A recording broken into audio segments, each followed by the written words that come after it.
That little silver promise ring made my mother choose sides, and it cost her a family.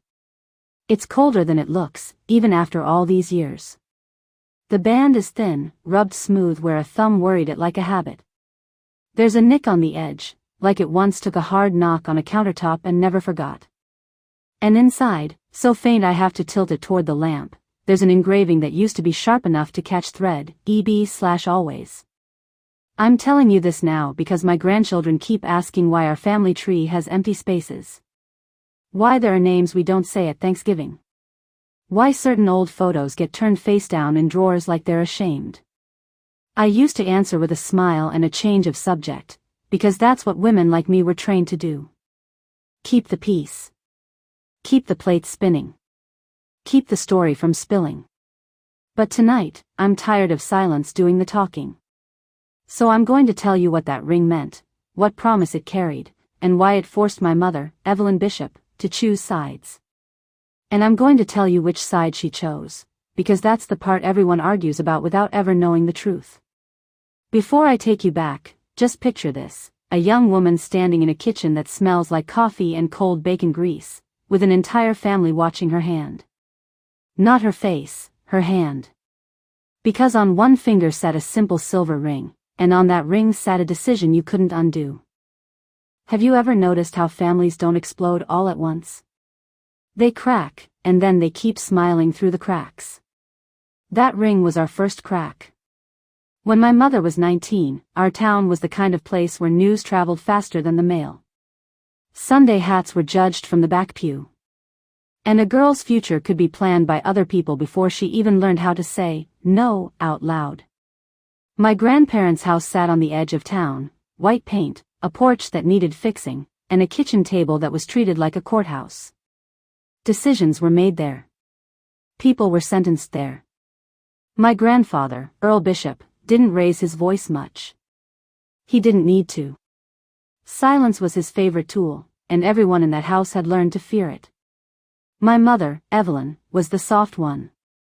Not weak, never weak. Just careful. The kind of careful that comes from living with someone else's temper in the walls. And then, one summer evening, she met a boy who didn't belong to anyone's plan. His name was Cal Mercer. He had grease under his nails and a laugh that came from his chest, like he'd never had to swallow his words to survive. He worked at the service station on Route 9, the one with the bell that dinged when you pulled in. My mother went there because my grandfather sent her, because in those days a daughter ran errands the way a clock runs time. She told me she noticed his hands first. Isn't that something? Not his eyes. Not his smile. His hands, steady, confident, gentle with machines, like he believed things could be fixed. And my mother, who grew up around things that never got fixed, stood there holding a receipt and felt something in her chest shift. He didn't flirt in a way that embarrassed her. He just asked, "Do you ever get tired of doing what you're told?" And my mother, sweet, obedient Evelyn, heard herself say, "Every day." How many lives change because someone asks the right question at the wrong time? They started small. A hello at the station. A shared Coke at the drugstore counter. A walk that just happened to pass the river on the way home. And because our town was our town, my mother learned to keep her happiness quiet. She tucked it into the pockets of ordinary days.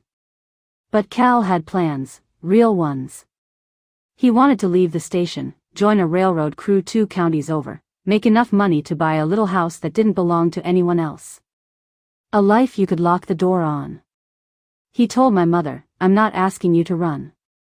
I'm asking you to choose." Now, choice is a dangerous word in a house like my mother's.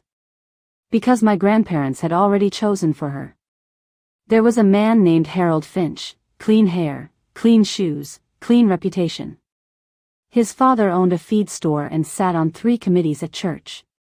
He was the kind of match families bragged about like a trophy. Harold started showing up at our porch with polite smiles and predictable flowers, and my grandparents acted like it was already settled. My mother told me she felt like a dress on layaway. Paid for by expectation. Just waiting to be claimed.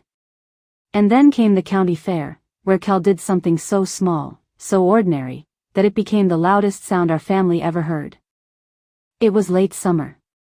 The air smelled like fried dough and livestock and cheap perfume. My mother wore a pale blue dress she'd sewn herself, and she said she'd never felt prettier because for once, she'd chosen what touched her skin. Cal met her by the ring toss booth. Not with a grand speech. Not with a crowd. Just the two of them, tucked between noise and shadow. He reached into his pocket, and for one frightening second she thought he'd pull out nothing, just another sweet moment with no future attached. But he placed a small box in her palm. Not velvet. Cardboard, worn at the corners, like it had been carried and recarried, opened and closed, doubted and decided. Inside was a silver band, simple, bright, too honest for a world that preferred things complicated. He said, "It's not an engagement ring. Not yet. I can't afford a lie." And then he said the line that followed my family for decades, "Wear this if you'll wait for me. Wear it if you're mine by choice." My mother told me her throat tightened so fast she could barely breathe. Because no one had ever offered her a future without also handing her a leash. She slipped the ring onto her finger, and it fit like it had been made for her, like her whole hand had been waiting. And just like that, she belonged to a promise. But she didn't know yet who would demand payment first. Do you know what's cruel about a promise ring? It looks like nothing. So people treat it like nothing, until it becomes everything. My mother hid it at home the way you hide something you love in a house that doesn't allow love to be messy. She wore it on a chain under her blouse, tucked close to her skin. At night, she'd take it off and roll it between her fingers, listening to the soft click against her thumbnail like a secret heartbeat. Then one evening, my grandmother Ada found it while folding laundry. Not because she was snooping, because mothers don't have to snoop. They notice. Ada didn't shout. She didn't cry. She did something worse. She waited until supper, when my grandfather was in his chair and my Uncle Roy was home from the mill, and she placed the ring on the table beside the salt. Just set it down. Like evidence. My mother said that sound, silver on oak, was the moment her childhood ended. My grandfather stared at it a long time. Then he asked, without looking up, "Whose is it?" My mother could have lied. She could have said she found it. She could have said it was a friend's. But she didn't. And that, right there, was her first rebellion. "It's mine," she said. From Cal. My Uncle Roy pushed his plate back so hard the fork squealed. Cal Mercer. The mechanic's boy. The one who lived with his aunt because his father drank himself into the ground. The one nobody invited to respectable things. Roy said, "You're shaming us." My mother didn't raise her voice either. She just reached for the ring and closed her fingers around it like she was protecting a small animal. And my grandfather said the sentence that set the trap, "You'll choose what's right. Or you'll choose the door." Have you ever heard a threat dressed up as a father's advice? My mother nodded, because nodding was what daughters did. But under the table, she turned the ring in her fist until it left a half-moon mark in her skin. Cal left for the railroad job 2 weeks later. He promised to write every Sunday. He promised to come back by Christmas with enough saved to ask properly. Enough to stand in front of Earl Bishop like a man with leverage. And my mother promised, quietly, stubbornly, to still be waiting. Letters came. Thin envelopes with Cal's handwriting slanted like he was always moving. My mother kept them in a flower tin under her bed, tucked beneath old ribbons and pressed flowers.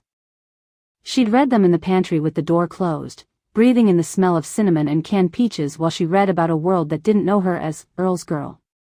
But while Cal was writing promises, my grandparents were making arrangements. Harold Finch started coming around more. My grandmother Ada began speaking in that careful tone women use when they're trying to guide you toward a cliff without admitting it's a cliff. Harold would keep you safe, she'd say. Harold would keep you close. And my grandfather, he didn't say much at all. He just fixed things around the house that didn't need fixing. A hinge. A fence post. A lock. As if tightening screws could tighten control. Here's the part nobody in the family admitted out loud back then. We weren't choosing Harold because we loved Harold. We were choosing Harold because the Bishops were scared. The farm had been struggling. A bad season. A loan. A signature my grandfather made in a moment of pride. And Harold Finch's father, kind as a him on Sundays, held that paper like a leash the rest of the week. If Evelyn married Harold, the debt would work itself out. That's what people called it when they didn't want to say the truth. So you see, my mother's finger wasn't just wearing a ring. It was wearing the word no. And then, 3 days before Christmas, Cal came home early. Not with a telegram. Not with warning. Just his boots on our porch steps, snow in his hair, and a look on his face like he'd run the whole way. My mother opened the door and froze. Not because she didn't want him. Because she did. Too much. He held up a small paper bag. Inside was a store-bought pie, slightly smashed on one side like it had been hugged the whole bus ride. And he said, I couldn't wait. I'm here. My mother told me she felt the room tilt, because when someone actually keeps a promise, it's almost frightening. She didn't know yet that his early return would force the choice before she was ready. That night, my grandparents invited Cal to supper. Invited is a generous word. My grandmother said, he can eat with us, the way you might say, let the stray in until the storm passes. My grandfather sat at the head of the table like a judge with a napkin. Roy sat stiff and angry. Harold Finch, yes, Harold, was already there. My mother walked in and saw Harold's coat on the chair, and she understood, this wasn't supper. This was a hearing. And the ring, her ring, was on her finger now, plain as daylight. Do you know what it's like to feel your whole future staring at your hand? The meal started with prayers and polite words that tasted like cardboard. Cal tried. He complimented the food. He thanked my grandmother. He spoke respectfully to my grandfather. And my grandfather listened the way a wall listens. Halfway through, Harold cleared his throat and said, Mr. Bishop, I brought the papers you asked for. My mother's fork stopped midair. She looked at my grandmother. Then at my grandfather. My grandfather didn't even flinch. He said, after supper. Cal's eyes moved to my mother's face. He didn't know about the debt. He didn't know Harold had been sitting in our house like a claim ticket. All he knew was that something was wrong, and my mother hadn't told him. Then Roy leaned back and said, loud enough to bruise, tell him, Ev. Tell him what you're supposed to do. My mother's cheeks went hot. My grandmother's mouth tightened. And my grandfather finally looked at Cal like Cal was a problem with an expiration date. He said, you've had your fun. But Evelyn has responsibilities. Cal asked, steady but pale, responsibilities to who? And my grandfather answered, to her family. Silence sat down at the table with us. My mother looked at the ring, then at Cal, then at her father. My grandfather said, you'll take that off. Not, please. Not, I hope. Just, you'll. He nodded toward the ring as if it were dirt under her nails. Cal's jaw tightened. He didn't speak, because he understood the rules in that house even if he didn't like them. My mother's hand trembled. Not much. Just enough that the glass of milk made a soft clink against the plate. Here is the moment everyone remembers differently. Some say my mother chose Cal because she was stubborn. Some say she chose him because she was selfish. But I know what she chose first. She chose to stand up. She pushed her chair back, slow, controlled, so it didn't scrape like panic. Then she took the ring off her finger.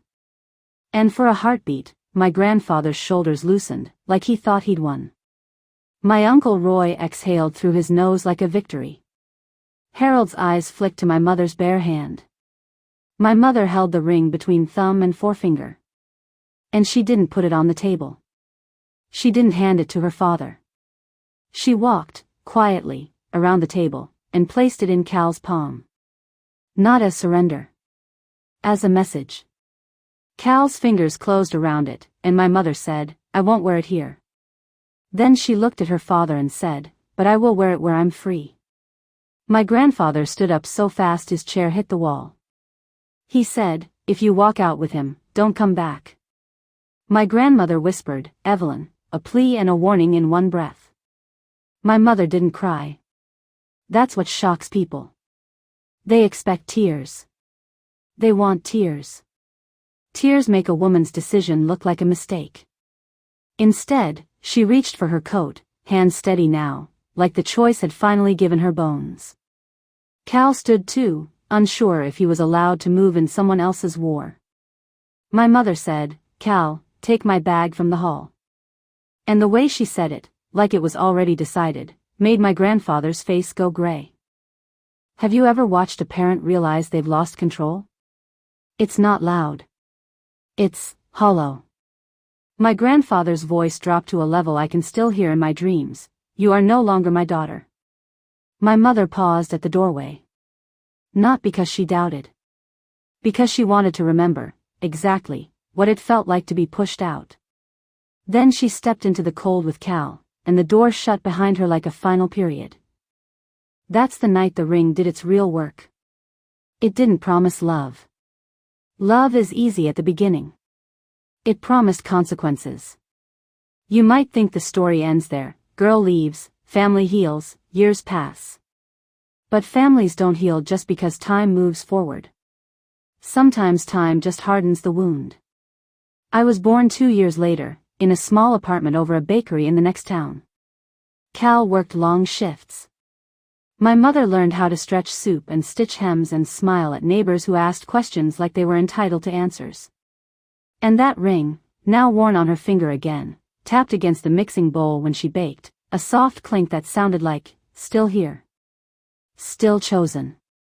But back at the Bishop house, my name was not spoken. No baby announcement.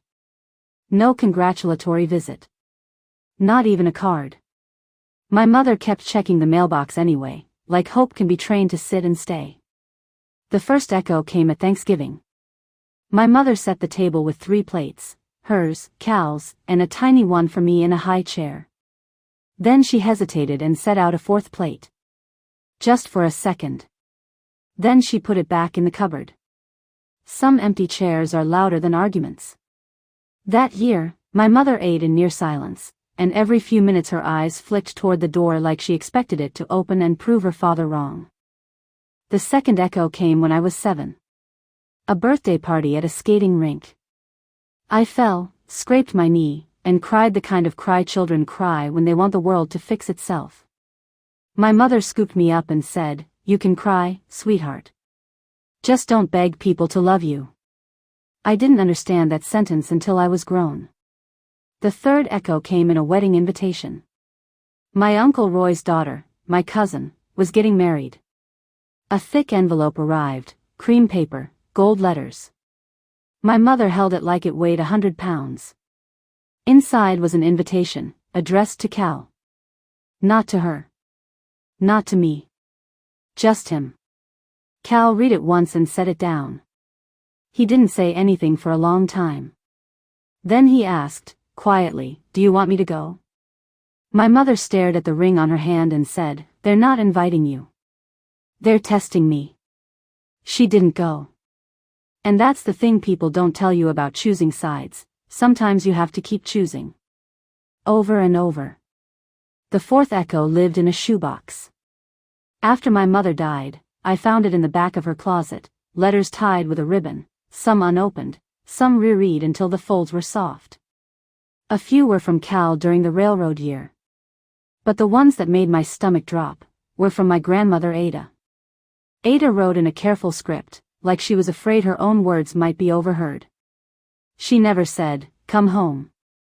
She said things like, "Your father has been unwell."